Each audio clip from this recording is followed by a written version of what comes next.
A billionaire slammed his fist on the table. His deal was falling apart because no one understood Japanese.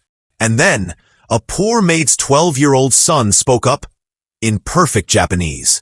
What happened next left the entire room frozen. Nobody in that glittering ballroom could have predicted that everything would fall apart so quickly. The chandeliers sparkled. Violins played softly in the background, and the air smelled of expensive perfumes and polished marble. Billionaire Richard Wellington sat at the head of the long banquet table, his suit tailored to perfection, his silver cufflinks gleaming under the lights. Tonight was supposed to be his triumph. He had gathered Japanese investors, men who held billions in their hands, men whose decisions could make or break empires. Richard believed this deal would secure his legacy forever. But as the evening unfolded, his confidence began to crack. The Japanese delegation spoke quietly among themselves, their words flowing in a language of elegance and precision. Richard leaned forward, waiting for his executives to translate, but the room remained silent. His team, dressed in their immaculate suits, stared blankly, beads of sweat forming on their foreheads. Not one of them understood Japanese. Not a single prepared interpreter had arrived. Richard's jaw tightened. His chest burned with rage. Billions of dollars, months of preparation, his reputation. It was all slipping through his fingers because no one in his staff could speak the language that mattered most tonight. He slammed his fist on the table, not enough to break the crystal glasses, but enough to make every waiter freeze in their tracks. "You mean to tell me," he hissed, his voice dripping with venom, "that not one of you, not one, can speak Japanese?" His assistants stumbled over excuses, mumbling about delays and scheduling errors, but Richard cut them off. "Excuses don't close deals. Excuses make fools out of men like me." He turned his sharp gaze toward the delegation, forcing a smile, but his anger was clear in the tightness of his jaw. The Japanese investors exchanged polite looks, their faces calm, but their silence felt like a verdict. Richard Wellington, the great billionaire, was being exposed in front of everyone. In the far corner of the ballroom, unnoticed by almost everyone, stood a small boy beside his mother. She was one of the hotel's cleaning staff, working overtime to support her family. Her uniform was plain, her back tired from years of hard labor, but her dignity was unshaken. The boy held a small tray of water glasses, his arms trembling slightly under the weight. But his eyes were alive, sharp, observing everything. His name was Kwame, a 12-year-old boy of Ghanaian descent. To the powerful men in the room, he was invisible, just a servant's child brought along because his mother couldn't leave him alone at home. But hidden inside Kwame was a gift no one in that glittering room expected. The tension grew unbearable. Richard's face darkened, his pride shredded with every passing second. His billion-dollar deal was seconds away from collapse when, suddenly, a young, clear voice echoed across the table. In perfect Japanese, soft yet steady, Kwame addressed the investors with words so fluent, so respectful, that the entire room froze. His pronunciation was flawless, his tone careful, as though he had been raised speaking it. The Japanese investors blinked, startled, then leaned forward, listening closely. Their stern faces softened, small smiles tugging at the corners of their lips. Finally, someone spoke to them in their own tongue. All eyes turned in disbelief. Richard's head snapped toward the sound, his fury replaced with shock. Who just spoke?" he demanded, scanning the room. And then he saw him, a 12-year-old boy in a faded shirt and borrowed shoes, standing tall despite the weight of every gaze in the room. His mother nearly dropped the tray in her hands, her face pale with fear. "Kwame," she whispered harshly, "stop." But the boy didn't stop. He stepped forward, his voice stronger now, translating Richard's welcome into Japanese with remarkable grace. The Japanese guests nodded politely, murmuring words of approval. The ice that had threatened to sink the entire evening had been broken. Not by Richard's polished executives, not by his millions of dollars, but by the son of a maid. The room buzzed with disbelief. Some whispered that it must be a trick. Others stared with open mouths. Richard sat frozen, his pride wounded, his ego in turmoil. How could it be that in a ballroom filled with the wealthiest and the smartest, the one person who saved him was a child most people hadn't even noticed? Kwame continued, translating back and forth, bridging the chasm between two worlds. The Japanese businessmen relaxed, their eyes lighting up as they realized someone respected their culture enough to speak to them properly. They even laughed at a joke Kwame carefully translated, something that would have been lost in silence just minutes ago. Richard's rage had cooled, but now something else simmered inside him. A strange mix of gratitude, humiliation, and suspicion. Who was this boy? How did he know Japanese? And why did it feel like the balance of power in the room had shifted away from him? His mother stood trembling in the corner, torn between pride and terror. She feared Richard's wrath, feared that her son had crossed a line he could never return from. Yet her eyes glistened with something else too. The undeniable truth that Kwame had just saved an empire. Richard studied the boy, his mind racing. He was a man used to control, used to bending others to his will. But in that glittering ballroom, before the world's wealthiest eyes, it was a 12-year-old boy with dark skin and steady eyes who held the room in his hands. And for the first time in a very long time, Richard Wellington felt something unfamiliar creeping into his chest. The unsettling sting of being humbled. The air in the ballroom shifted. What had been moments away from collapsing into embarrassment was now alive with possibility. The Japanese investors leaned in, smiling faintly as they listened to Kwame. He moved between English and Japanese with ease, translating Richard's introductions, his carefully chosen phrases, even softening his sharp tone so it sounded more respectful. For the first time all evening, the room felt calm. Glasses clinked softly, polite laughter returned, and the waiters who had frozen in fear slowly resumed their duties. Yet all eyes still darted back to the boy who had turned disaster into dignity. Richard Wellington sat stiffly in his chair, his fingers tapping against the tablecloth. He could not deny it. Kwame had saved him. The investors' nods of approval, their open expressions, their willingness to listen. It was all because of that child. Richard had spent millions hiring the best consultants, building the sharpest team, and yet none of them had delivered what this boy had offered freely. The thought made his stomach churn.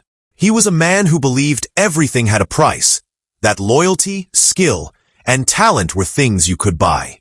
But what did it mean if the thing he needed most tonight came from a boy who had nothing? Kwame's mother, Amina, stood near the wall, her heart racing with fear. She wanted to run to her son, to pull him back before Richard exploded in anger. She knew the man's reputation. Unforgiving, ruthless, a man who crushed weakness like ants beneath his shoes. But she also saw something else. For the first time in years, her son wasn't invisible. He wasn't just the child of a maid, expected to stay quiet in the shadows. He was standing tall, his voice steady, commanding the attention of billionaires. Pride swelled in her chest, even as worry gnawed at her. Dinner continued, each course arriving with perfect timing. Kwame translated every toast, every remark, every small joke. The Japanese investors, who had once looked doubtful, now appeared warm, engaged, even impressed. One of them leaned over to Richard and said something in Japanese, a smile playing on his lips. Kwame translated. He says he respects you for valuing language and culture, and for having such a capable interpreter by your side. Richard forced a smile, nodding, though inside he burned. The credit wasn't his, and everyone in the room knew it. His executives shifted uncomfortably, ashamed and jealous all at once. None of them had been able to deliver what a 12-year-old boy just had. Finally, when the plates were cleared and the last toast was raised, Richard stood. He thanked the investors with stiff words, leaning heavily on Kwame's translations. The meeting that had begun in chaos ended in triumph. Agreements made, trust gained. The investors bowed politely before departing, their faces relaxed, their eyes glimmering with respect.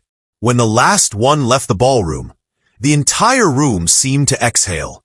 The tension broke, replaced by a strange silence. Staff whispered to one another. Richard's executives avoided his gaze. And in the middle of it all stood Kwame, his small frame dwarfed by the grandeur of the room, yet impossible to ignore. Richard turned sharply. "You, boy, come here." His voice was calm, but underneath it was something heavy, dangerous. Amina's heart sank.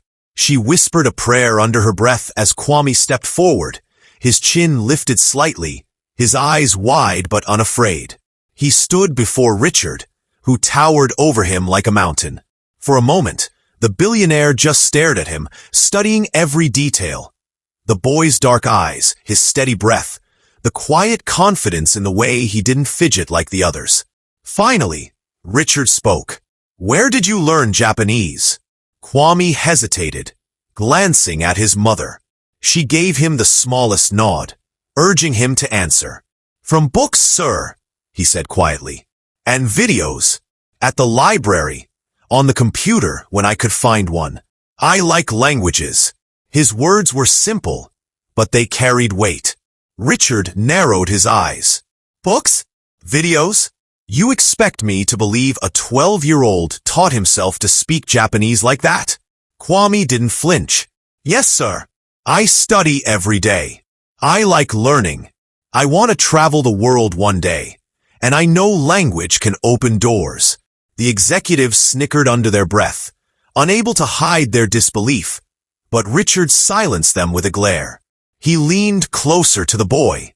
"Do you have any idea what you just did tonight?" Kwame swallowed, then nodded. I helped you not lose the deal." The honesty in his tone stung Richard more than an insult ever could. For the first time in years, someone had spoken to him without fear, without calculation, without flattery. Just truth. Amina stepped forward, her voice trembling. "Sir, please," he meant no disrespect. He only wanted to help. Richard raised a hand, silencing her. He kept his eyes on Kwame, who stood tall despite the weight of the moment. "You've saved me tonight," Richard said slowly. "But don't mistake that for power. You may be clever, but you are still just a child. And this world does not reward children." His words were sharp, meant to remind everyone who truly held the throne in that room. But as he spoke, Richard felt something unfamiliar. A crack in his certainty, a voice inside whispering that perhaps the boy wasn't as powerless as he claimed. Kwame didn't argue. He bowed his head slightly, respectful, then stepped back beside his mother. The staff dispersed, the executives rushed to their tasks, and the ballroom slowly emptied. But Richard stayed seated, his glass untouched, his thoughts tangled. He had built his empire on control, on the belief that everyone could be bought, every problem solved with money. Yet tonight, a boy with no wealth, no title, and no suit had held the key to his success. It gnawed at him, and deep inside, though he would never admit it aloud, he knew this wasn't the last time their paths would cross. The grand ballroom was nearly empty now. The chandeliers still glowed, but without the crowd, the space felt hollow. Waiters cleared the last of the glasses, their eyes darting nervously toward Richard, who remained seated, lost in thought. His executives whispered hurriedly among themselves before slipping out, ashamed of their own uselessness. Only Amina and Kwame remained, standing near the doorway, unsure if they were dismissed or if they would be summoned again. The silence was heavy, broken only by the soft clatter of plates being stacked in the distance. Richard finally rose from his chair. His footsteps echoed sharply as he crossed the polished floor. He stopped in front of Amina and Kwame, his presence towering over them. "You," he said, pointing at the boy, his voice low but commanding. Walk with me. Amina's heart lurched. Sir, he's only a child. But Richard cut her off with a glare. Your son may be a child, but he just saved my reputation in front of billionaires. I want to know exactly what kind of boy he is. Without waiting for a response, he turned and began walking toward a side hall. Kwame glanced at his mother, who nodded reluctantly. The boy straightened his shoulders and followed. They entered a quieter lounge, dimly lit and far away from the bustle of the hotel staff. Richard turned suddenly, fixing Kwame with a gaze so sharp it felt like it could slice through steel. How many languages do you speak? Kwame blinked at the question. Only 3, sir. English, Japanese, and a little French. Richard's eyebrows rose. 3? At 12 years old. Kwame nodded. I want to learn more. I practice whenever I can. The library lets me borrow language books, and sometimes I watch videos online. It's what I like to do.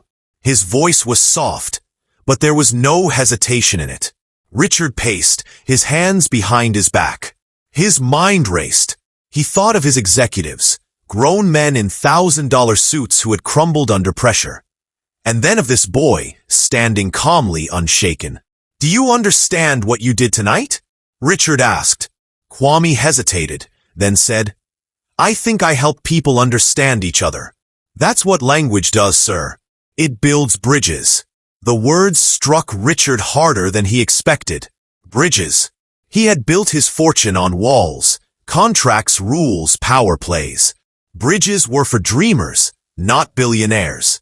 And yet, hadn't it been a bridge that saved him tonight? Richard studied him closely. You're not ordinary, he muttered. Children your age don't talk like this. Kwame smiled faintly. Maybe it's because I don't get to be a child much, sir. My mom works hard. I try to help her. I read, I study, because I know she can't give me everything I need. So I try to give it to myself. His honesty was disarming. For a moment, Richard saw not just a boy but a mirror of something he once was: hungry, desperate to rise above where he had been born. But unlike Richard, who had clawed his way up with ruthless ambition, this child carried himself with humility. Amina appeared in the doorway, wringing her hands. Sir, please, if my son offended you, forgive him. He didn't mean to show disrespect. Richard turned sharply. Disrespect? He let out a cold laugh. Madam, your son is the only person in this entire building who didn't disrespect me tonight. He gave me more than my entire staff combined. He gave me back my dignity. His words left her stunned. She had expected anger, punishment, maybe even dismissal, but instead she saw something new in Richard's eyes, something she had never thought possible: respect. Richard walked closer to Kwame, lowering his voice. Tell me, boy, what do you want? What's your dream? Kwame looked down for a moment, then lifted his gaze with surprising steadiness. I want to travel the world, sir. I want to speak to people everywhere, in their own language, so no one feels left out. I want to learn, to teach, maybe even to change things. My mom says knowledge is the only thing nobody can steal from you. His words carried more wisdom than Richard had heard in years of boardrooms. For a moment, the billionaire felt small, like the marble pillars around him might close in and remind him that wealth didn't buy wisdom. Richard narrowed his eyes, but there was no anger in them now, only thought. He turned away, staring out the tall windows at the city lights. The world is cruel, boy. It doesn't reward dreamers. It rewards fighters. Kwame's voice, though soft, carried across the room. Maybe I'll be both, sir. A fighter who dreams. Richard froze. The words pierced him. He had spent his life crushing dreams in the name of victory. But here was a child suggesting that perhaps the two could live together. A long silence stretched between them. Then Richard turned back, his expression unreadable. Your mother will continue working here. And you? He paused, studying Kwame again. You will come back tomorrow. I want to see what else you're capable of. Amina gasped. Sir, he's only 12. He has school, he has. Richard held up a hand. I don't care. A mind like his doesn't belong hidden in the shadows. If he's as extraordinary as tonight suggests, then I'll make sure he doesn't waste it. He looked at Kwame. But understand this. You step into my world. You play by my rules. And my world is not kind. Kwame nodded slowly. I understand, sir. His voice didn't shake. He wasn't naive. He knew Richard's world was cold, ruthless, built for men with iron hearts. But something inside him whispered that maybe, just maybe, he could survive it. Maybe even change it. Richard studied him one last time before turning away, dismissing them with a flick of his hand. Amina rushed to her son, wrapping an arm around him as they left the lounge. Her heart was heavy with fear, but her pride burned brighter. She had always known Kwame was different.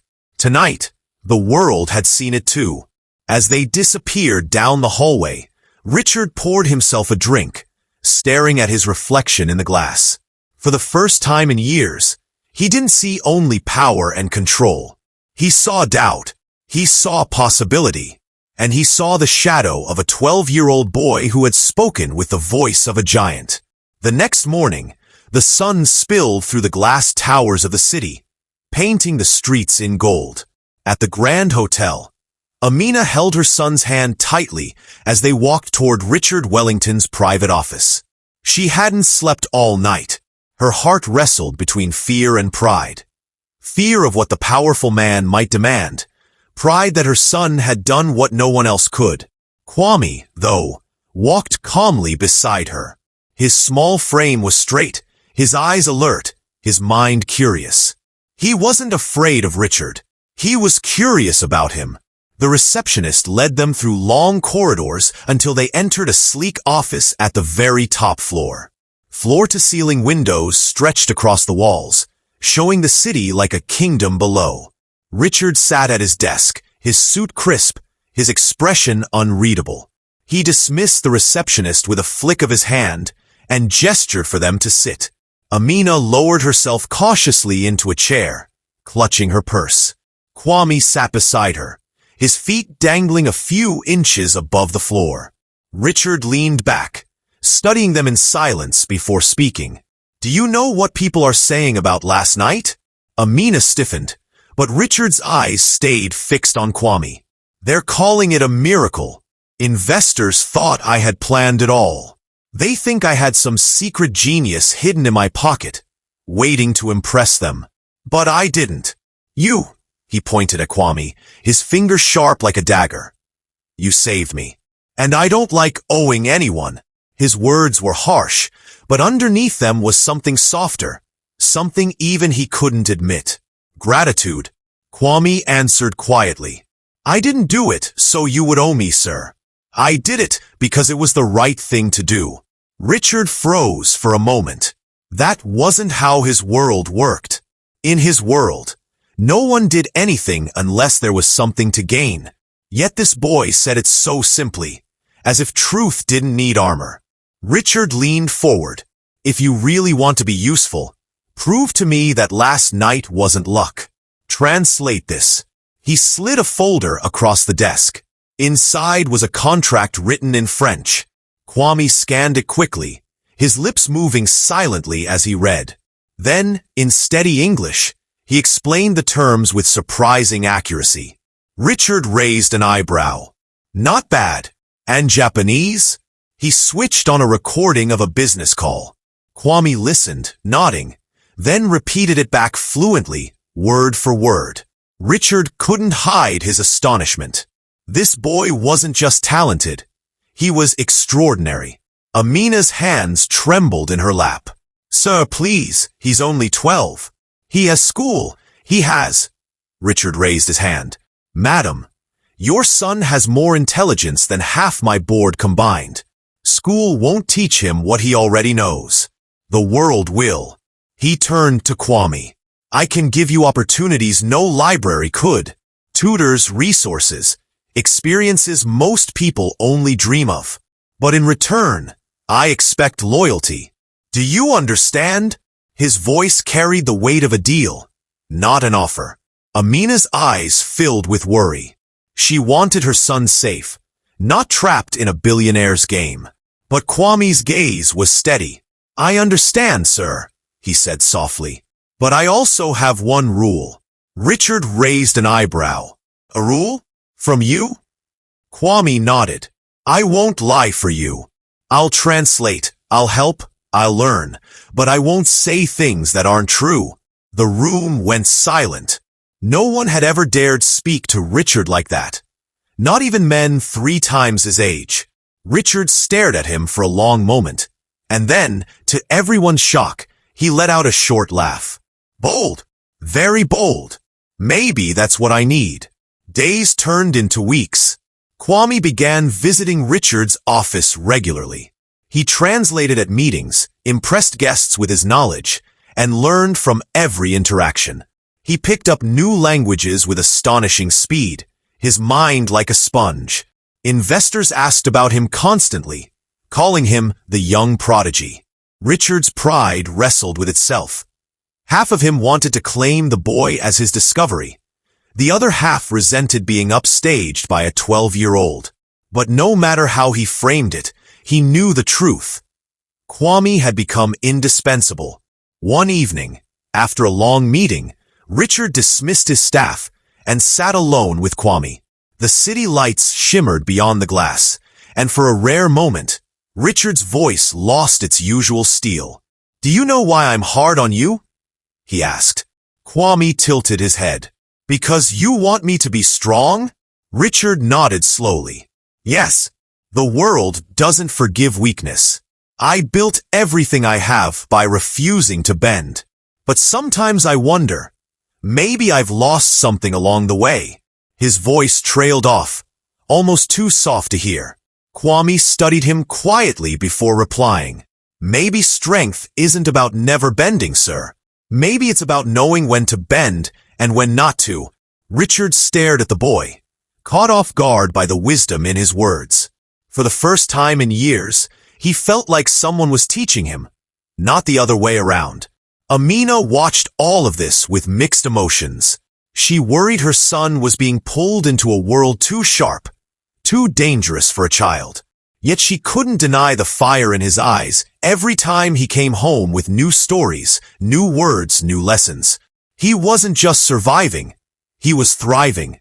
And though she feared for him, she also knew that fate had opened a door, one she could never have imagined. Months later, Richard found himself at another international dinner.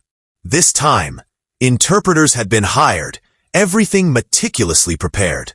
But when the Japanese investors walked in, they looked immediately for Kwame, their faces lighting up when they saw him. Richard noticed it.